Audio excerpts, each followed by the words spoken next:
ಇವತ್ತು ಏನು ನಿನ್ನೆ ಒಬ್ಬ ಬಸ್ ನಿರ್ವಾಹಕರ ಮೇಲೆ ಕನ್ನಡ ಮಾತಾಡಿದ್ದಕ್ಕ ಮರಾಠಿ ಬರೋದಿಲ್ಲ ಅನ್ನೋ ಕಾರಣಕ್ಕಾಗಿ ಅಮಾನ್ಯವಾಗಿ ಹಲ್ಲೆಯನ್ನ ಮಾಡಿರುವಂತ ಬೇರೆ ಭಾಷಿಕರ ಗುಂಡಾಗಳನ್ನ ನಿನ್ನೆ ಬಂಧಿಸಿದಾರ.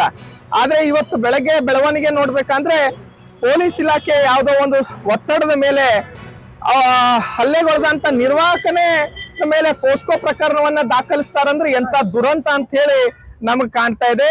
ಅದಕ್ಕೆ ಕರ್ನಾಟಕ ರಕ್ಷಣಾ ವೇದಿಕೆ ಸನ್ಮಾನ್ಯ ಶ್ರೀಯುತ ಟಿ.ಎ. ನಾರಾಯಣಗೌಡರ ನೇತೃತ್ವದ ಸಂಘಟನೆ ಇದನ್ನ ಸಹಿಸುವುದಿಲ್ಲ. ಏನೋ ಒಂದು ಹೋರಾಟವನ್ನ ಹತ್ತಿಕ್ಕೋ ಸಲುವಾಗೋ ಅಥವಾ ಈ ಪ್ರಕರಣವನ್ನ ದಾರಿ ತಪ್ಪಿಸೋ ಸಲುವಾಗೋ ಇಂಥದ್ದೇನೋ ಮಾಡ್ತಾ ಇದಾರೆ ಗೊತ್ತಾಗ್ತಾ ಇಲ್ಲ.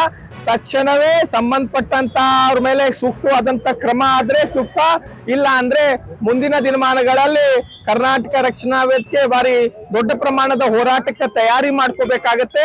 ಸರ್ಕಾರಕ್ಕೆ ಮತ್ತು ಇಲ್ಲಿಯ ಜನಪ್ರತಿನಿಧಿಗಳಿಗೆ ಕೆಟ್ಟ ಹೆಸರು ಬರಬಾರ್ದು ಅಂದ್ರೆ ಸೂಕ್ತವಾದಂತ ಆದಷ್ಟು ಬೇಗ ಕ್ರಮ ತಗೋಬೇಕು. ಮತ್ತೆ ಏನ್ ಅವ್ರ ಮೇಲೆ ಫೋಸ್ಕೋ ಪ್ರಕರಣವನ್ನ ಹಾಕಿದ್ರೆ ಅದರ ಸತ್ಯಾಸತ್ಯತೆಯನ್ನ ತಿಳಿದು ಅದನ್ನ ಹಿಂಪಡೆಯುವಂತ ಕೆಲಸ ಮಾಡ್ಬೇಕು. ಸುಳ್ಳ ಈ ದಾರಿ ತಪ್ಪಿಸುವಂತ ಕೆಲಸ ಮಾಡಿ ಫೋಸ್ಕೋ ಪ್ರಕರಣ ಹಾಕಿದ್ರೆ ಇದಕ್ಕೆ ಹೋರಾಟಕ್ಕೆ ಒಂದೆಲ್ಲೋ ಅಥವಾ ಈ ಪ್ರಕರಣಕ್ಕೆಲ್ಲೋ ಒಂದು ದಿಕ್ಕು ತಪ್ಪಿಸ್ತಾ ಇದ್ರಿ, ಅದ್ ಆಗ್ಬಾರ್ದು ಅಂತ ಹೇಳಿ ನಾವು ಒತ್ತಾಯ ಮಾಡ್ತಾ ಇದೀನಿ.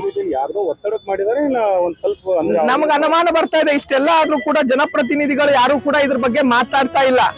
ಬೇರೆ ರಾಜ್ಯದೊಳಗೆ ಇಂಥದ್ದಾಯ್ತು ಅಂದ್ರೆ ಜನಪ್ರತಿನಿಧಿಗಳ ಬೀದಿಗೆ ನಿಂತು ಹೋರಾಟ ಮಾಡ್ತಾ ಇದ್ರು. ಆದ್ರೆ ಇವತ್ತೆಲ್ಲೋ ಒಬ್ಬ ಯಾರಿಗೋ ಏನೋ ತೊಂದರೆ ಆಯ್ತು ಅಂದ್ರೆ ಜನಪ್ರತಿನಿಧಿಗಳು ಅಲ್ಲಿ ಹೋಗಿ ನೋಡಿ